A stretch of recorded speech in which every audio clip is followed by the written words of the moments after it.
good kind of four-wheel drive into the role of vitamin C Oh, in, yeah. in treating opioid use disorders. And Mm-hmm. walk us through that for a little while on how you would work with a client or patient Yeah. on this. So first I want to say I know that when people talk about vitamin C being able to treat anything, this is where like kind of the quack watch meter turns on for some folks. And I want to say, I know, I get it. And so when I first heard about this, I was like, right. And it feeds the children and cleans the kitchen sink and makes julienne fries, right? We've heard it about vitamin C. But then after a couple more exposures to the idea and a couple of papers, and then hearing about it at a conference, I was like, all right, let's look at the literature here. And something interesting about vitamin C is that almost every mammal on this planet can make its own vitamin C in its body. Your cat can synthesize vitamin C in his body. Your dog can synthesize her own vitamin C. Humans and other primates, bats and guinea pigs cannot. I don't know why. So this is what we have in common with guinea pigs and bats. We can't make our own vitamin C. We have to get it from the outside. Vitamin C is used in a number of different places in the body, but one place where it's very highly concentrated is in the adrenal glands. The adrenal glands sit on top of the kidneys. These are the glands that put out cortisol, which is your stress hormone. They also put out DHEA, which your body then turns into your sex hormones. So these are very important glands. The typical person living in our modern day world has very stressed adrenal glands, because if these are the glands that help your body cope with stress, what do we have a lot of in our culture? We have a lot of stress. And our ancestors used to only get stress in these big bursts that would then stop. For example, life is good, you're picking berries, you're, hunter-gathering, right?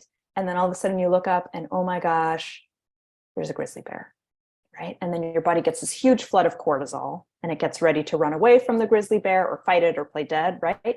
You go away, you get to safety, and then your body regulates. We get that now in different forms, but also what we have is constant low-grade, never get a break from it stress in our society. Our bodies haven't evolved to be able to keep up with that quite yet. And so the adrenal glands become very stressed. They need more resources. They need more rest ultimately, but they burn through vitamin C in that process. And so what we see when animals, for example, when rats, when they're under high periods of stress or when they're sick, their bodies pump out more vitamin C. Their bodies make more vitamin C to help them deal with that. And so by extension, we might be able to argue that when our bodies are stressed, and by the way, pain is a major stressor, that our body's demands for vitamin C likewise might also increase. And so there have been a couple of studies now showing that, for example, people who are going in for surgeries that typically require opiate pain medication on the back end, that if the patients take vitamin C before they go into surgery, which by the way, one study, it was just 2 grams of vitamin C by mouth 1 hour before going into the procedure, that the people's requirements for opiates after the surgery are cut in half. So you're less likely to have severe pain, and you're less likely to need opiates. And when you do need opiates, you can take a lower dose for a shorter amount of time to manage the pain. So we've got that data. Then we have other data, which I will name is not peer-reviewed, medical journal published. And we'll talk about the challenges of that in a moment. But essentially showing that taking very high doses of vitamin C on a consistent basis, like I'm talking every 2 hours that you're awake, taking a big dose of vitamin C, can help people who are either tapering off of opiates or quitting cold turkey to have a less bumpy experience as they transition off. And one challenge to doing research in this way, I will say I'm not a researcher, but I am an Aries. I'm stubborn. And so I'm just, I was like, there's not enough research. I'm going to do some. And then I started reaching out to people at institutions who actually do research. The challenge is getting funding. To get funding for vitamin C research, it's not Crazy going to time. happen. It's not going to happen because no one's going to make, no one's going to make money. Yeah. Vitamin C is dirt cheap and it's generic. No one's going to make money on a study that shows that vitamin C might help people kick fentanyl or kick heroin, right? So we're at somewhat of an impasse. So that means we have to rely a lot on anecdotal evidence, which is evidence, right? But it's not the gold standard in our conventional scientific realm. So, what I do with folks who want to quit is I say, just do it. There's actually no risk in doing this. The risk is your immune system will function better and you'll be less likely to get a cold. There is a small risk of kidney stone in men. But that's with long-term use, for doing an acute tapering protocol, I'm knocking on wood. I've never seen it happen or heard of it happening. But yeah, as it turns out, our bodies need nutrition, right? And people who are using, right? And people who have substance use disorder typically have a number of nutritional deficiencies. Mm-hmm. And when your body doesn't have nutrition, it doesn't function properly. It cannot cope with stress as well. When you cannot cope with stress as well, you need to reach for something that will help you cope with the stress. The fastest thing that you've got in your toolkit is your drug of choice. Yep. Whether that is fentanyl, cocaine, tequila, or Instagram, mm-hmm. or vitamin C. So, mm-hmm. Yeah. Thank you for doing that and understanding that there is anecdotal evidence out there and experience-based wellness and not just science, right? Right. So blending both is really important. So I wanted to talk a bit about microdosing too while we're on the mm-hmm. on this conversation. Mm-hmm. What would you tell a patient who decided they were going to do it? Does it have a place in addiction therapy, in your opinion? Sure. Or, just the sure. science behind it? Sure. And just to be clear, when we're talking about microdosing, we're talking about psilocybin and LSD, right? Okay. Yeah. For this sake of this conversation. Psilocybin. Yeah. Yeah. So talking with the person, identifying what their goals are, and identifying how they're wired. So I will say that people who are prone to a generalized anxiety, they sometimes feel more anxious and more agitated when they microdose. And if that happens, you stop. It's okay, So I always say, just try it. If you find that you're feeling more edgy, either cut the dose in half or stop entirely. What I have found in my practice, and again with microdosing, we're going a lot on anecdotal evidence because government is not going to give clearance to do a study on a substance that they have said is a Schedule I drug and has no medical value whatsoever. And a microdosing study, to have someone come back to the office to take their dose, every other day or 4 days on, it's just a little clunkier to design. So most of the data we have, again, is anecdotal. What I've seen in my own practice is that not every patient, but enough patients come back and say, when I microdose, I'm just not as interested in alcohol. I just don't even want that glass of wine after the kids go to bed. Or when I'm microdosing, and I come home at the end of the day, I don't really want to smoke weed. I just don't need it, So it seems to just be an equilibrate people when they microdose. The other thing I've seen microdosing be helpful for, again, not all the time, but in some people, is with focus and attention. And the overlap between ADD, ADHD, and addiction, that's a thing. That's for real. That's for real, right? And so this is where, and I just got to say, full disclosure, yes, I practice integrative medicine. I am also trained in conventional medicine. Sometimes putting somebody on an ADD drug is the best thing you can do for them and for their addiction. Because if you get that piece kind of locked in, that kind of fidgety impulsivity, that like, I got to reach for something, got to do for something, that can quiet down. And sometimes microdosing can very well take the place of an Intuitive or guanfacine or Adderall or Ritalin, depending on how that person's wired. Now, surprise, surprise, all of this works better if the person's nutritional status is dialed in. So guess what else I think pairs well with microdosing? It's vitamin C. Vitamin C. Yeah. And not just vitamin C, but it's like the thing you can find at any pharmacy for under $20. You know, it's when in doubt, antioxidants that the adrenal glands need, right? Vitamin C. Yeah.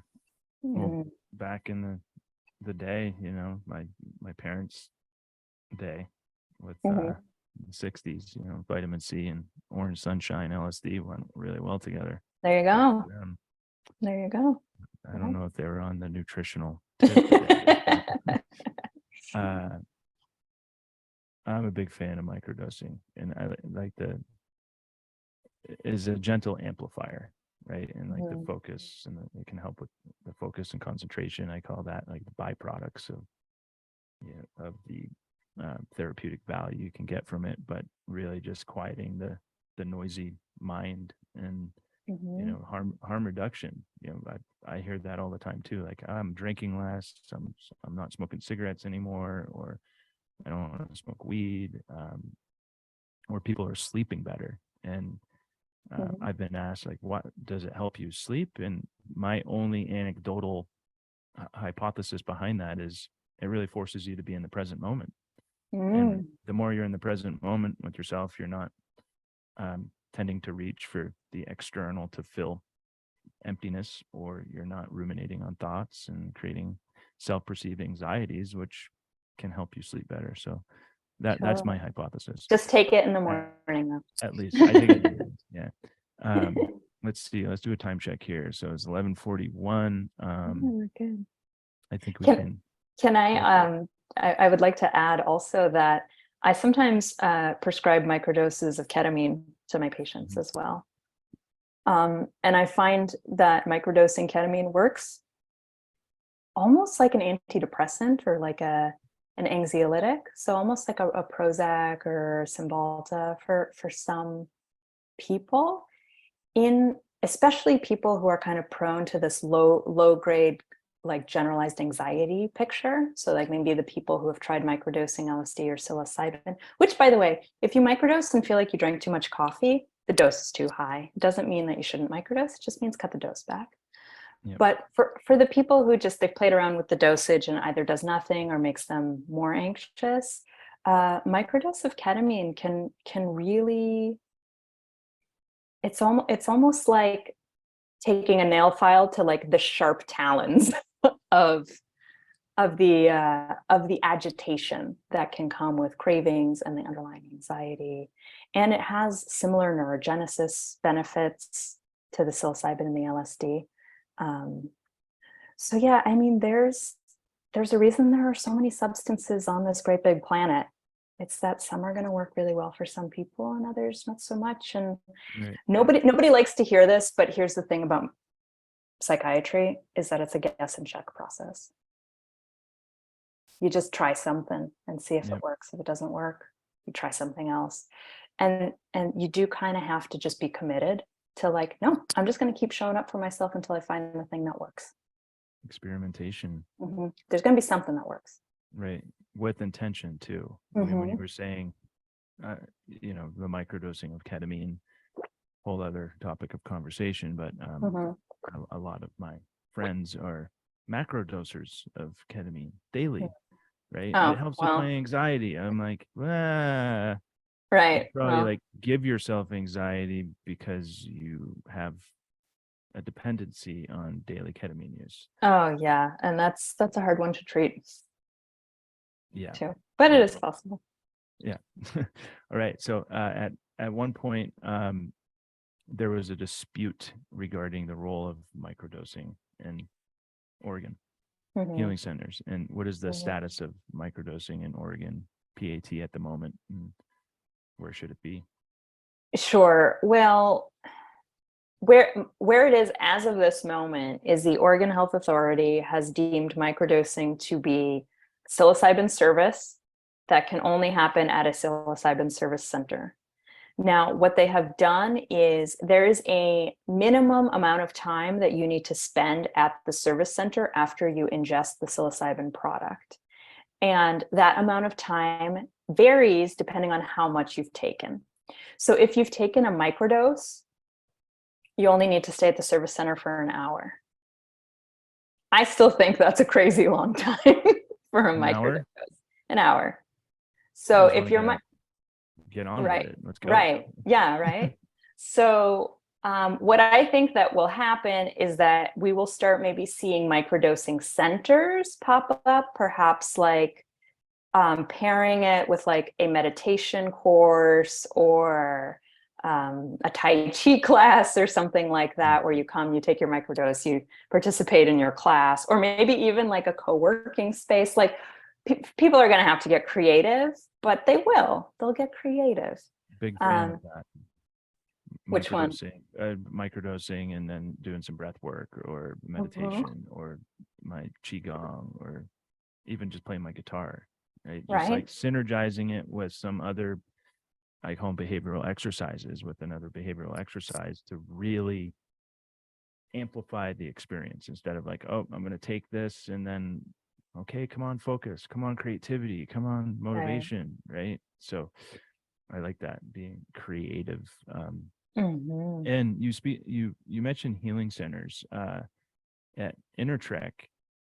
How are you teaching facilitators to work with addiction and healing centers? And two-part question, and just to keep it moving, what are the ways in which psychedelics can be misused, and what's the best way to guard against it? Oh my gosh. Yeah, great questions. Well, I want to say psychedelics are very powerful and they're not a panacea. So psychedelics can be a huge vehicle for spiritual bypass work. And we see that a lot in the space. Psychedelics can also be amplifiers of certain personality disorders, in particular, borderline personality disorder, narcissistic personality disorder. And this is why there are so many narcissists in this field. This field seems to magnetize narcissists. God complex. Yeah. And which is not to say that there isn't a place for those individuals in society and that they can't be healed, but those are people who need to be monitored very closely if they're working with psychedelics, and especially if they want to step into leadership positions within the psychedelic world. In terms of training our students, something very cool and challenging about the Oregon model is that to become a psilocybin facilitator, you do not have to be a licensed healthcare provider. You don't have to be a therapist. You don't have to be a doctor. You don't have to be a social worker. You don't even have to have a degree from college. You need to have high school diploma or GED equivalent to qualify for a program. And so we need to be very mindful in how we are teaching our students to keep reminding them, hey, you're not therapists. You're holding space for psilocybin experience, and you've got to know where your skill set ends and when it's time to refer that person onward. So working with addiction, looking at addiction again as a maladaptation of an intelligent organism that is trying to survive and heal itself, that's how we should be looking at anyone who walks in the door. What differs then is the kind of support system that we gather to help that person in addition to their psilocybin experience. Do they have a prescriber who's on their healthcare team? Do they have a therapist? Are they part of a group? Are they working a program? Doesn't have to be a 12-step program, but it certainly can be. And yes, you can combine 12-step with psychedelics, and one of the founders of AA used psychedelics himself, right? W loved LSD. Right? He also loved niacin. He did. Yeah, for antidepressant. and for alcohol cravings. Before his time, I mean, like that was like in the mid-50s Yeah. when he was experimenting with all that. Yeah. And there is psychedelics in recovery out there. That is it's the 12-step AA format, but the use of psychedelics is not an outside issue as in the regular 12-step recovery program. So if anyone wants to learn more about that, you can shoot me an email. I have a couple groups I attend there. Nice. So Dr. Z, it is 11:50. I know you have to go in a few minutes, but one more question, and then I want to get to some questions from the audience here. And thank you all for submitting those questions. There's some good ones in there. If you could prescribe microdosing for any condition, what would it be and why?